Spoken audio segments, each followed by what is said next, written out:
Yeah. So in fact, talking about the advert, which caused a whole controversy for a couple of days, was it your guys' strategy as the DA to just stick to your guns despite the backlash, or what happened? Was it a strategic move, or you believed in the things that are being said in that television advert? It was both. Yeah. We believe in the things that are being said in that advert. We are trying to warn South Africans that 5-10 years from now, if they allow the ANC, MK and EFF to form a coalition, you must be sure that you know that this country is going to burn. And burn metaphorically. The economy is going to collapse, people will be out of jobs in far greater numbers, there'll be mass immigration, the tax base will evaporate. So that's the point we have to get across. We know that is true now, so it's our job to say so now in the most graphic terms possible. Because in 5 or 10 years, people will say, we didn't know, and we'll say, we did know. And people will say, well, then why didn't you say so? And now we can say, we told you so, in terms that you could not miss unless you're living under a rock. Mm. You could not miss the message. And so you mustn't say later, we didn't know what would happen. Mm. You do know, and we've told you. And why is this coalition of ANC, EFF, and MK such a boogeyman in terms of the DA that everyone should be scared of? No, not in terms of the DA, in terms of the country. Yeah. I mean, look, Jacob Zuma has already said he's going to take away the power of the judges and he is going to allow traditional leaders to have all the power. Well, then we stop living in a constitutional democracy. Now, when you stop living in a constitutional democracy, everyone who believes in the rule of law, properly applied, backs right off. And it effectively throws our constitution out of the window.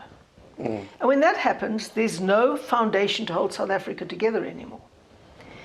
The EFF believes in the supreme leader, Julius Malema, controlling the party controlling the state controlling the economy and society. That's a totalitarian system. You know what happens in totalitarian regimes. Mm-hmm. We don't have to reinvent the wheel. We know what's going to happen. And then the ANC is corrupt and incompetent and exists to create avenues to disrupt capital flows, in other words, to loot. Mm. And so the combination of that, you can see how disastrous it's going to be. And we have to let people know now, not later, not when investment has dried up, not when the economy is collapsing, not when unemployment is over 60%, as it already is for young people. Is the DA open to working with the ANC in the event of hung elections, be it nationally or even in the province where you currently govern in the Western Cape? What we are very committed to doing is keeping out an ANC, MK, EFF coalition. Mm-hmm. We're totally determined to keep that out, and we're warning South Africans. Obviously, the best case scenario for the DA is to win an outright majority. Yes. But we're not going to do that. We're not stupid. We don't live in castles in the sky. We accept reality. The next best thing is the multi-party charter, yeah. Which it would be great if we could get a majority in Gauteng and in KwaZulu-Natal. Fantastic. And we've put a lot of effort into doing that. That would be the second best option. The third best option, well, who knows what it's going to be.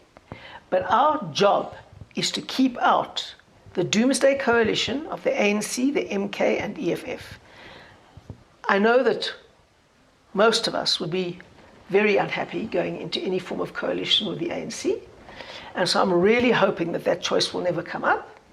But the one thing we really have to warn South Africans about is MK, ANC, EFF. Mm. Let's talk about the internal affairs of the DA, at least in the past term, from the previous elections to now.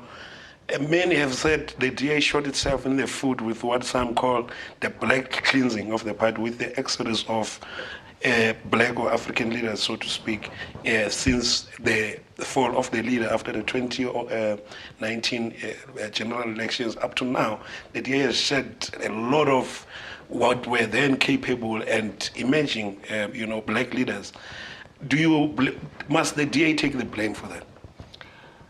Well, we've got 452 black African public representatives right now. I think we lost 3 or 4. I mean, the ratio is, far more black people have come to the party than have left the party. But the media don't see that because they've got a pre-existing narrative in their head that they look for proof of. If you go onto the Daily Maverick website and look for the top politicians or the emerging politicians under 45, go there, open that story, click on the DA, and you'll see that the majority of our new up-and-coming public representatives are black people. It's an insult to them to say that there's a black exodus. Don't they count? Musi Maimane left because he took us backwards in an election. He appointed a review panel, and the review panel came up and said that it was his weak leadership that resulted in it, primarily. There are other factors too, but primarily that. That is the reason that he left. No other reason. Lindiwe mazibuko left because she was at a very young age elected as the leader of our caucus in Parliament. But by the end of the 2.5 years that she'd been there and she had to face another election, she knew she wouldn't be elected again. And she had to find an exit route for herself. So no one was chased away or kicked out. It was the consequence of what they did. They are not victims. Even Herman mashabe, so to speak. Well, Herman mashabe became what we call the EFF mayor in Johannesburg. Yeah. He was spent more time with the EFF caucus. And that was the consequence of this deal with the EFF. It was fatal. There's talk of where the DA governs things work. There's many versions about it. Let's use the Western Cape where you've governed the longest as the DA. Many people say that this development that you speak about and brag about as the DA is only seen in the suburbia, but if you go to the township, the situation is totally different altogether. What do you have to say to that? What I have to say is this. People must understand what the government is supposed to deliver. Yeah. If you go, let's say, to a very, very smart suburb like Camps Bay, the government didn't build those people's houses. The government didn't buy those people cars. The government didn't look after those people's gardens or even sweep their sidewalks. What government is supposed to do is provide you clean water, electricity, streets that aren't full of potholes. It's got to provide sewage systems. It's got to provide refuse removal. It's got to provide public schools and public hospitals. It's got to provide emergency services and that kind of public good, right? We also develop housing infrastructure for the very poor, and that is what government does. The government did invest in the infrastructure that services a suburb like Camps Bay, electricity, water pipes, etc. That infrastructure is there and it works. And the wires and the cables are not often stolen there, and you don't get much vandalism there. So it works. You'll find in a place like Khayelitsha or Nyanga or wherever, the government invests far, far more now in getting the infrastructure there, in getting those services there, in fixing the stuff that gets vandalized a lot on a regular basis, on replacing cables that get stolen. We often put high mast lighting and street lights in, and for some reason people throw stones at them and they break, the toilets get vandalized, etc., etc. And then you have the other challenge of a massive movement of people from rural areas to Western Cape and Cape Town. And they don't come and look around and buy a house in a suburb, etc., etc. They come desperately poor from deep rural areas. And they come and they erect a shack often on land that is not suitable for housing because it's got no services, it's got no drainage, etc., etc. And that makes intense difficulties. You have to drain, you have to provide services, I was the first person who electrified shacks to make sure that at least people have electricity in them. So there's much, much more investment going on all of those aspects that I mentioned Yes. into the poor communities than into the rich communities. But people often get the wrong idea as to what the government is supposed to deliver for you.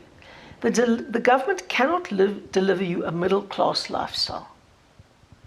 What the government can do is create a context in which you have the basic services and in which people with skills and capital feel confident to start businesses so that people can get jobs and then move up out of poverty. That's how it works. Mm. And you believe that what the DA government does to the townships in the Western Cape is not being done by other governments elsewhere in the country? Not nearly to the extent that we're doing. We don't steal the money for a start. Yeah. And if you don't steal the money, the money can go to what it's meant to go. I mean, driving around Johannesburg, we drove from the airport last night. I couldn't believe it. When we saw few street lights working, we said, hey, look at those street lights, they're working. You know, we counted at least 5 that were working on the highway. Yeah. We were very excited to see some street lights working, right? There's no traffic lights working anywhere. I've just come from Randburg. It looks like Knysna with that pile of rubbish in the middle of it. It is shocking, shocking, shocking.